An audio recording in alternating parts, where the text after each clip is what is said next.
નમસ્કાર વિદ્યાર્થી મિત્રો, શ્રી કર્મયોગ વિદ્યા સંકુલ હબુકળ આયોજિત ઓનલાઈન વર્ગોમાં ફરી વખત ધોરણ 12 આર્ટ્સના તમામ વિદ્યાર્થી ભાઈઓ અને બહેનોનું હાર્દિક સ્વાગત કરું છું.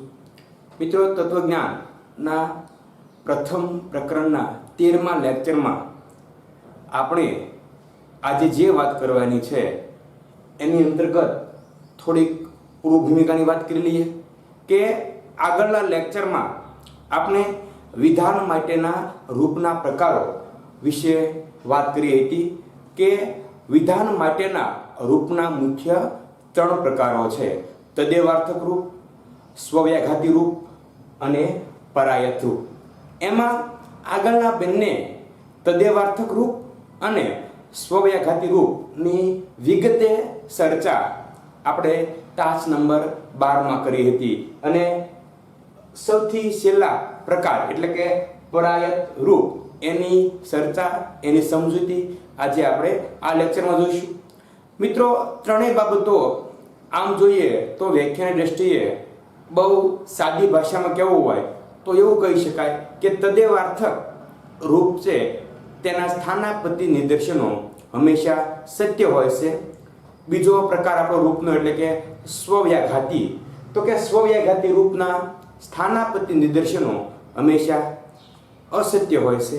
અને સૌથી છેલ્લે બચ્યું પરાયત રૂપ, તો કે પરાયત છે એ રૂપના કેટલાક સ્થાનાપત્તિ નિદર્શનો સત્ય અને કેટલાક સ્થાનાપત્તિ નિદર્શનો અસત્ય હોય છે. સૌથી પહેલા આપણે વ્યાખ્યાની વાત કરીએ.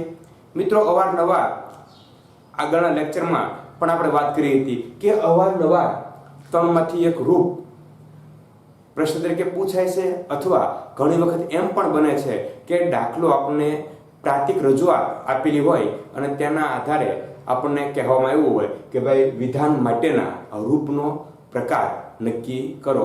તો એના આધારે સત્યતા કોષ્ટકની રચના દ્વારા આપણે ટૂંકમાં અને ઝડપથી વિધાન માટેના રૂપનો પ્રકાર નક્કી કરી શકાય. પણ એના માટે આપણે તો કે 3 રૂપ એની વ્યાખ્યા, એની સમજ આપણી પાસે હોવી ખૂબ જરૂરી છે.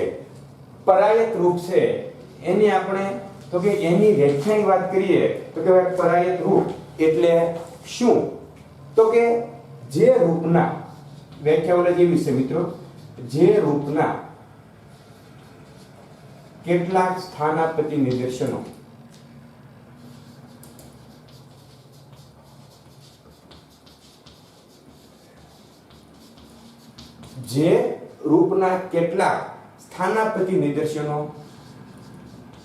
સત્ય હોય અને કેટલાક સ્થાનાપત્તિ નિદર્શનો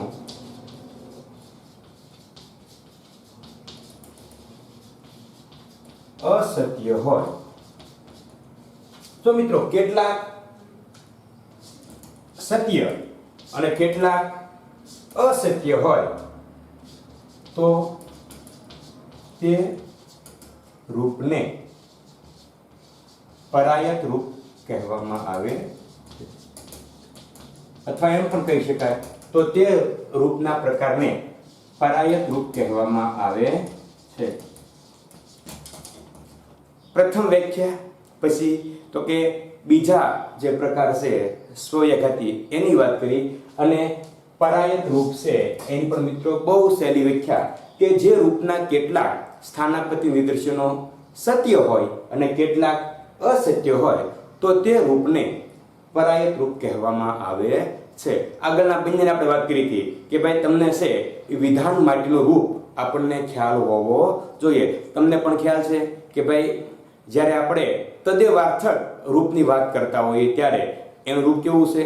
તો કે તદ્દેવાર્થકની આપણે વાત કરીએ છીએ ત્યારે પી વિકલ્પન નિષેધ પી, આ એનું રૂપ છે. મિત્રો, ખાસ યાદ રાખજો, પી વિકલ્પન નિષેધ પી, આ થઈ ગયું તદ્દેવાર્થક રૂપની વાત છે.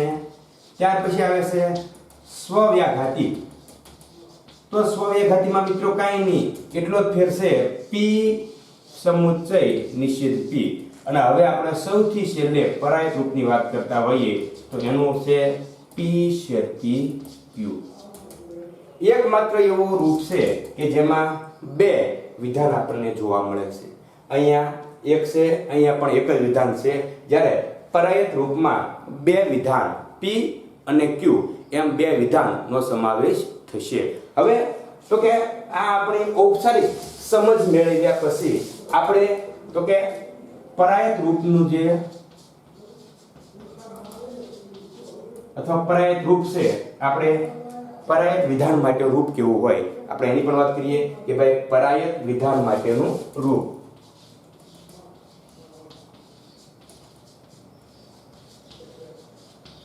તો આ મિત્રો બહુ સહેલું કે ભાઈ P શેરથી Q, કે ભાઈ P શેરથી Q. જો તદેવાર્થકમાં હંમેશા વિકલ્પન આવશે, સ્વવ્યાઘાતી રૂપ છે એમાં સમુચ્ચય આવશે, અને પરાયત રૂપમાં હંમેશા શરતી કારકનો ઉપયોગ થશે. એટલે કે ત્રણ રૂપમાં અલગ અલગ ત્રણ કારકોનો ઉપયોગ થશે. અહીંયા આપણે શરતીનો ઉપયોગ કરીશું. હવે મિત્રો શરતી ની વાત કરતા હોઈએ અને તમારી પાસે જ્યારે બે રૂપ આપ્યા હોય ત્યારે આપણને થોડુંક એની સમજણ વ્યવસ્થિત મેળવવાની છે. તો કે શરતીના આ બાજુના વિધાન છે એને પૂર્વાંગ એટલે કે P ને આપણે અહીંયા તો કે પૂર્વાંગ કહીશું, અને તમને તમામ મિત્રોને ખ્યાલ છે તો આપણે Q ને શું કહીશું? ઉત્તરાંગ કહીશું. P એટલે શરતીનો જે આગળનો ભાગ છે એને પૂર્વાંગ, શરતી કારક પછીનો જે ભાગ છે એને ઉત્તરાંગ કહેવામાં આવે છે. એટલે અહીંયા જુઓ આપણી પાસે તો કે P અને Q આ બે આપણી પાસે તો કે વિધાન પરિવર્તી છે. એટલે P ના સ્થાને પણ શું હોઈ શકે? તો કે P ના સ્થાને સાદું, સંયુક્ત કે જટિલ સંયુક્ત વિધાન હોઈ શકે.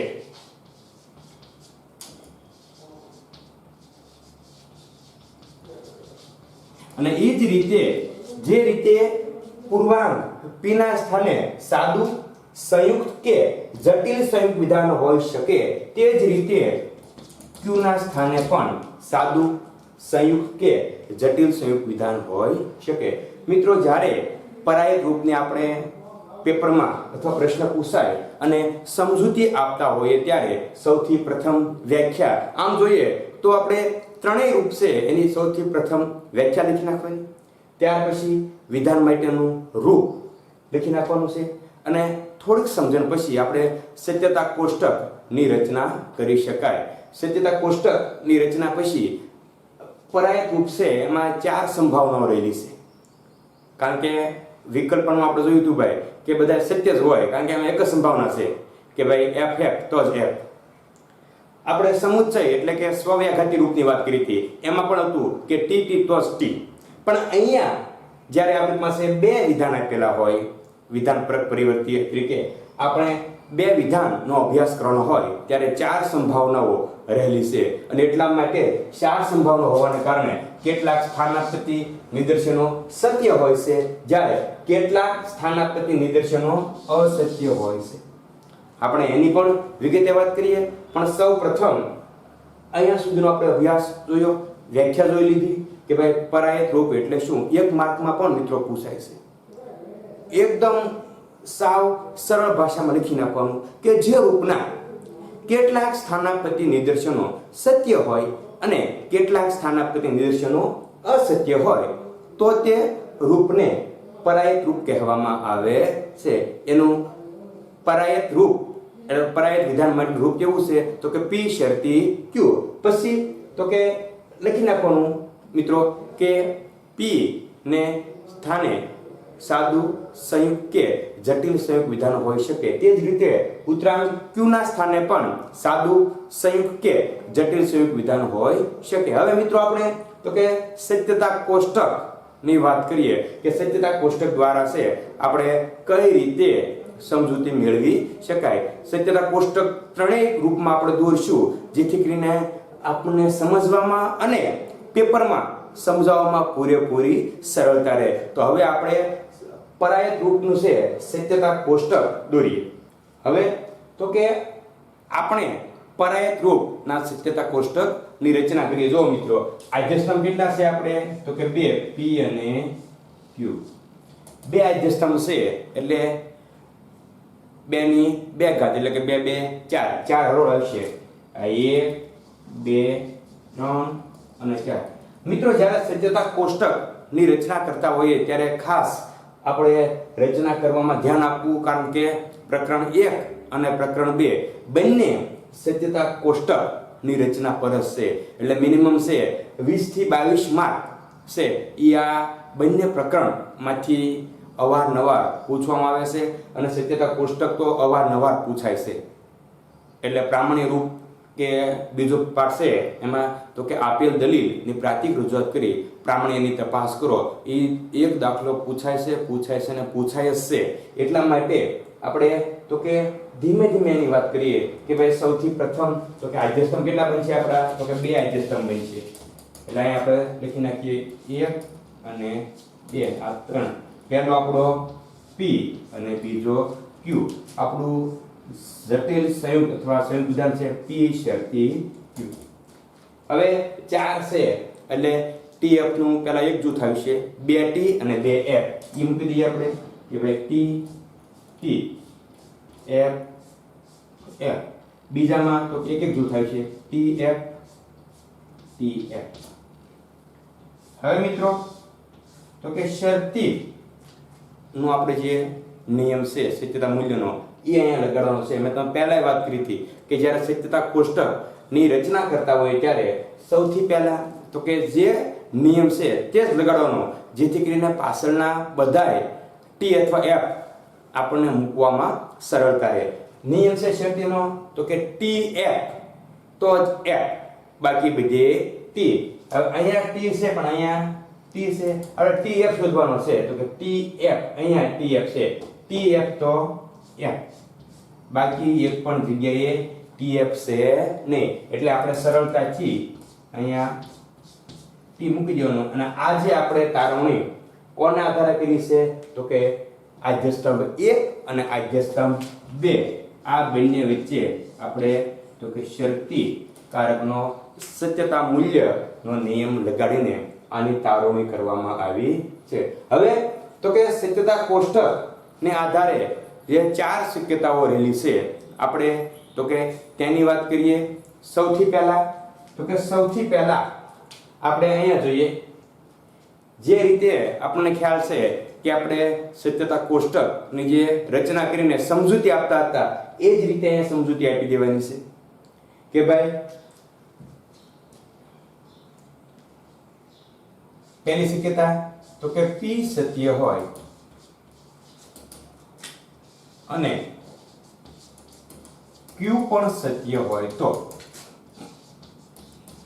તમે નજરામાં બતાવી છે આપણને કે અહીંયા p પણ સત્ય છે અને q પણ સત્ય છે. p સત્ય અને q પણ સત્ય હોય તો શરતી વિધાન કેવું બનશે? શરતી વિધાન સત્ય બને છે. આ પહેલી શક્યતા મિત્રો. હવે પહેલી શક્યતા લખી એટલે બીજી શક્યતાની વાત તમને યાદ આવી ગઈ છે કે ભાઈ p તો કે સત્ય જોજો મિત્રો લખવાનું છે p સત્ય અને q અસત્ય હોય તો શું થાય છે? શરતી વિધાન અસત્ય બને છે. આ બીજી શક્યતા. બે શક્યતા જોઈ એટલે આપણને ત્રીજી શક્યતા તો કે p અસત્ય હોય અને q સત્ય હોય એ લખશું આપણે મિત્રો. p અસત્ય હોય અને q સત્ય હોય તો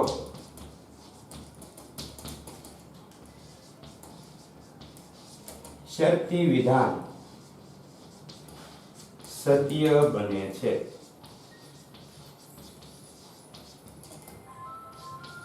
અને ચોથું p અને q બંને અસત્ય હોય P એ સત્ય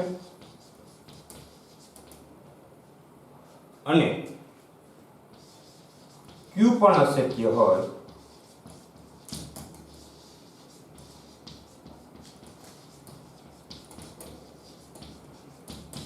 શરતી વિધાન સત્ય બને છે। હવે તમારી સામે મેં 3 શક્યતાઓ લખી, એનો મતલબ એવો છે કે ભાઈ P શરતી Q એ શરતી વિધાનમાં અમુક જગ્યાએ P અમુક જગ્યાએ F, મતલબ કેટલાક સ્થાનાપતિ નિદર્શનો સત્ય હોય છે તો કેટલાક અસત્ય પણ હોય છે। એટલે આપણે જ્યારે તદેવાર્થક રૂપ અને સ્વવ્યાઘાતી રૂપની વાત કરી હતી ત્યારે જોયું હતું કે ભાઈ ઓલામાં બધાય સત્ય જ હતા તદેવાર્થકમાં, સત્યતા કોષ્ટકમાં, અને સ્વવ્યાઘાતીની વાત કરી હતી એમાં બધાય તો કે અસત્ય હતા, પણ પરાયત રૂપની વાત કરીએ તો કેટલાક સત્ય કેટલાક અસત્ય હોય છે। એટલે મિત્રો આટલી સમજણ આપ્યા પછી લખી નાખવાનું કે ભાઈ તદેવાર્થક રૂપમાંથી મેળવવામાં આવેલ સ્થાનાપતિ ભૂતકાળ, ભવિષ્યકાળ કે વર્તમાન કાળમાં હોઈ શકે।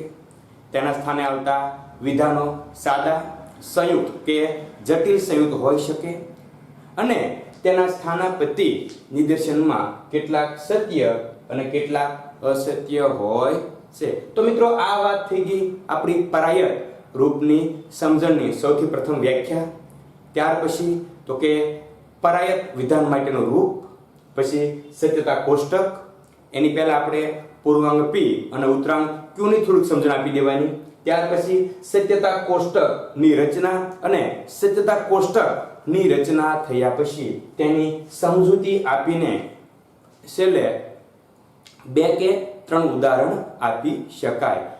તો હવે આપણે તો કે આ પરાયત રૂપ છે એનું છેલ્લું સ્ટેજ એટલે કે 2 થી 3 ઉદાહરણો આપણે જોઈએ, જેથી આપણને ખ્યાલ આવે કે ક્યારેક એનું સ્થાનાપતિ નિદર્શન સત્ય પણ હોય છે અને ક્યારેક અસત્ય પણ હોય છે। હવે આપણી નજર સામે બ્લેકબોર્ડમાં આપણને 3 ઉદાહરણો બતાય છે કે જે P શરતી Q રૂપમાંથી મેળવવામાં આવેલ છે, એટલે કે તેના સ્થાનાપતિ નિદર્શનો છે। જો પહેલું, જો રવિન્દ્રનાથ ટાગોર સાહિત્યકાર હતા તો રવિન્દ્રનાથ ટાગોર તત્વચિંતક હતા। બીજું ઉદાહરણ, જો વલ્લભભાઈ ગુજરાતમાં જન્મ્યા હતા તો વલ્લભભાઈ અમેરિકન નાગરિક છે। અને ત્રીજું ઉદાહરણ મિત્રો, જો પ્રથમા HSC માં પાસ થશે તો પ્રથમા નારાજ થશે। અહીં આપણને બતાય છે કે પ્રથમ જે વિધાન છે આ વલ્લભભાઈ ગુજરાતમાં જન્મ્યા હતા અને પ્રથમા HSC માં પાસ થશે, આ ત્રણેય વિધાન છે એ P ના સ્થાને મૂકવામાં આવેલ વિધાન છે। એટલે P રૂપમાંથી પૂર્વાંગ રૂપે મેળવવામાં આવેલા વિધાન છે, જ્યારે નીચેના 3 ઉદાહરણ બતાય છે તે Q રૂપમાંથી મેળવવામાં આવેલા સ્થાનાપતિ નિદર્શનો છે। હવે મિત્રો આના સત્યતા મૂલ્યની આપણે વાત કરીએ તો આપણને વધારે ખ્યાલ આવે કે સાહિત્યકાર હોય તે માણસ સ્વાભાવિક રીતે તત્વચિંતક હોય જ તે। એટલે રવિન્દ્રનાથ ટાગોર જો સાહિત્યકાર હતા તો તેની સાથે સાથે રવિન્દ્રનાથ ટાગોર તત્વચિંતક હોય જ, મતલબ આ બંને વિધાન સત્ય છે। જો વલ્લભભાઈ ગુજરાતમાં જન્મ્યા હતા, આપણને ખબર છે સરદાર વલ્લભભાઈ પટેલનો જન્મ ગુજરાતમાં થયો હતો, આ વિધાન તો કે સત્ય છે। તો વલ્લભભાઈ અમેરિકન નાગરિક છે। હવે આપણે બધાય બહુ સારી રીતે પરિચિત થઈએ કે જે વ્યક્તિ ગુજરાતમાં જન્મે એ ભારતનો નાગરિક ગણાય, અમેરિકાનો નાગરિક ગણાય નહીં। એટલે કે જો પહેલું વિધાન સત્ય છે તો આ વિધાન અસત્ય છે, કારણ કે વલ્લભભાઈ ગુજરાતમાં જન્મ્યા હતા આપણને ખ્યાલ છે, એટલે વલ્લભભાઈ અમેરિકન નાગરિક હોઈ શકે જ નહીં। ત્રીજું ઉદાહરણ જુઓ, પ્રથમા HSC માં પાસ થશે તો પ્રથમા નારાજ થશે, આ વિધાનને સત્ય માની લઈએ તો ધોરણ 12 એટલે કે HSC માં જે વ્યક્તિ પાસ થાય તે ક્યારેય નારાજ થઈ શકે નહીં, એટલે કે આ વિધાન ખોટું છે. એટલે અહીંયા બંને વિધાન સાચા છે એટલે કે સત્ય છે. અહીંયા પૂર્વાંક P સત્ય છે, ઉત્તરાંક અસત્ય છે. અહીંયા પણ જુઓ પૂર્વાંક P સત્ય, ઉત્તરાંક Q અસત્ય તમારી નજર સામે આપણને બતાય છે. હવે તો કે પ્રાતિક રજૂઆત કરીએ તો કે રવિન્દ્રનાથ ટાગોર માટે આ એટલે કે રવિન્દ્રનાથ ટાગોર સાહિત્યકાર હતા તો એટલે કે શક્તિ, રવિન્દ્રનાથ ટાગોર તત્વચિંતક હતા, આના માટે યસ લઈ શકાય. જો વલ્લભભાઈ ગુજરાતમાં જન્મ્યા હતા તો વલ્લભભાઈ અમેરિકન નાગરિક છે, આના માટે તો કે ગુજરાતમાં જન્મ્યા હતા એના માટે P શક્તિકારક, વલ્લભભાઈ અમેરિકન નાગરિક છે એના માટે Q પણ લઈ શકાય. પ્રથમા HSC માં પાસ થશે એના માટે છે આપણે એ લઈ શકાય શરતી, પ્રથમા નારાજ થશે એના માટે D લઈ શકાય. હવે તો કે સત્યતા મૂલ્યની આપણે જ્યારે વાત કરતા હોય ત્યારે આપણે શરતી કારકનો જે નિયમ છે સત્યતા મૂલ્યનો તેને આધારે આ તમામ નું સત્યતા મૂલ્ય શોધી શકાય. એટલે કે TF તો જ F આપણને ખ્યાલ છે, મતલબ પૂર્વાંક P સત્ય હોય અને ઉત્તરાંક Q અસત્ય હોય તો અને તો જ સમગ્ર વિધાન અસત્ય બને છે. એટલે કે અહીંયા જો પૂર્વાંક P સત્ય છે અને ઉત્તરાંક અસત્ય છે એટલે આ વિધાન કેવું બનશે? અસત્ય બનશે. નીચે જુઓ તમે કે પૂર્વાંક P સત્ય છે અને ઉત્તરાંક Q અસત્ય છે એટલે TF તો જ F એટલે આ પણ અસત્ય બનશે. જ્યારે પ્રથમ વિધાનમાં બંને T છે એટલે એ વિધાન સત્ય બનશે. હવે અહીંયા જો મિત્રો તમે આપણે તદેવાર્થક રૂપનો જે કોષ્ટક યાદ કરીએ તો આપણને ખબર છે ત્યાં બધે સત્ય આવતું હતું. જો સ્વવ્યાઘાતી રૂપનું કોષ્ટક યાદ કરીએ તો બધે અસત્ય આવતું હતું. જ્યારે અહીંયા તો કે સત્ય છે, અસત્ય છે, અસત્ય છે. આવા ઉદાહરણમાં તમે આગળ ચાલતા જાઓ તો કાં સત્ય અથવા અસત્ય હોઈ શકે. મતલબ આ જે પરાયત રૂપ છે એ ક્યારેય 100% સત્ય કે 100% અસત્ય હોઈ શકે નહીં, પણ કેટલાક તેના સ્થાનાપતિ નિદર્શનો સત્ય હોય છે તો કેટલાક અસત્ય પણ હોય છે. મિત્રો અહીંયા સુધી આપણે તો કે વિધાન માટેના જે ત્રણેય રૂપ છે એની વિગતે સમજ મેળવી, બધાની વ્યાખ્યા પણ જોઈ, એનું રૂપ પણ જોયું, એની પ્રાતિક એટલે કે સત્યતા કોષ્ટક પણ જોયા અને ઉદાહરણો પણ જોયા. હવે તો કે ત્રણેય રૂપની સમજ મેળવ્યા પછી જો આપણે દઢીકરણ માટે માત્ર એક જ કોષ્ટકમાં આ ત્રણેય બાબતોનો સમાવેશ કરી લઈએ તો આપણને સમજવામાં અને સાથે સાથે આપણને યાદ રાખવામાં પણ ઘણો બધો ફાયદો થાય. એટલે હવે છે એ આપણે એક જ કોષ્ટકમાં એવો પ્રયત્ન કરીએ કે ત્રણ જે રૂપ છે એની વિગતવાર સમજૂતી એક જ કોષ્ટકમાં આવી જાય જેથી કરીને છે આપણને યાદ રાખવામાં સરળતા રહે. સૌથી પહેલા આપણે વાત કરી હતી તો કે તદેવાર્થક રૂપ એની વિશે આપણે વિગતે વાત કરી હતી. ત્યાર પછી બીજો પ્રકાર આપણને ખબર છે સ્વવ્યાઘાતી રૂપ, અને હમણાં આપણે આ જ લેક્ચરમાં જેની વાત કરી એ પરાયત રૂપ. આ ત્રણ રૂપ છે એની વિગતે આપણે સમજૂતી મેળવી. હવે મિત્રો આ ત્રણેય જે રૂપ છે એને આપણે એક એક શબ્દમાં વ્યાખ્યા, રૂપનો પ્રકાર અને એની જે સત્યતા મૂલ્ય એ જો આપણે વાત કરીએ તો બહુ સાદી ભાષામાં તદેવાર્થક રૂપ એની વ્યાખ્યા શું છે તો કે જે રૂપના તમામ સ્થાનાપતિ નિદર્શનો હંમેશા સત્ય હોય તો તે રૂપનો છે એ તદેવાર્થક રૂપ કહેવામાં આવે છે. બીજું સ્વવ્યાઘાતી રૂપ એની વ્યાખ્યા શું છે મિત્રો? આપણને બધાને ખ્યાલ છે કે જે રૂપના તમામ સ્થાનાપતિ નિદર્શનો હંમેશા અસત્ય હોય તો તે રૂપને સ્વવ્યાઘાતી રૂપ કહેવામાં આવે છે. એટલે કે અહીંયા અસત્ય. જો સત્ય અને અસત્ય ખાલી આપણે એટલું યાદ રાખીએ ને કે તદેવાર્થક રૂપ સત્ય એટલે શું કહેવા માંગે છે તો કે તમામ સ્થાનાપતિ નિદર્શનો સત્ય હોય છે. સ્વવ્યાઘાતી રૂપની વ્યાખ્યા શું બનશે? અસત્ય. અસત્ય એટલે તો કે સ્વવ્યાઘાતી રૂપ એટલે અસત્ય, એના તમામ સ્થાનાપતિ નિદર્શનો અસત્ય હોય છે. અને પરાયત રૂપની વાત કરીએ તેના કેટલાક સ્થાનાપતિ નિદર્શનો સત્ય હોય છે અને કેટલાક અસત્ય હોય છે. મિત્રો આ થઈ ગઈ ત્રણે ત્રણ જે રૂપના પ્રકાર છે એની વ્યાખ્યા. આના તમામ સત્ય, આના તમામ અસત્ય અને આના તો કે કેટલાક સત્ય અને કેટલાક અસત્ય. હવે સૌથી મહત્વની વાત, રૂપ એનું કેવું હોય છે? વિકલ્પમાં એક વાક્યમાં પૂછાય છે, વ્યાખ્યામાં પણ ઘણી વાર પૂછી નાખે છે કે ભાઈ તદેવાર્થક રૂપ જે છે એનું રૂપ કેવું હોય છે તો કે પી વિકલ્પન નિષેધ પી. સ્વવ્યાઘાતીનું કેવું હોય છે? પી સમુચ્ચય નિષેધ પી. અને જે શરતી છે એનું એટલે કે પરાયતનું પી શરતી ક્યુ. આટલું યાદ રાખીએ તો પણ આપણને છે કે ઘણો બધો ફાયદો થાય છે. આ એની વ્યાખ્યા થઈ ગઈ. આ એનું રૂપ કે ભાઈ તદેવાર્થક માટે પી વિકલ્પન નિષેધ પી, સ્વવ્યાઘાતી માટે પી સમુચ્ચય નિષેધ પી અને પરાયત રૂપ માટે તો કે પી શરતી ક્યુ.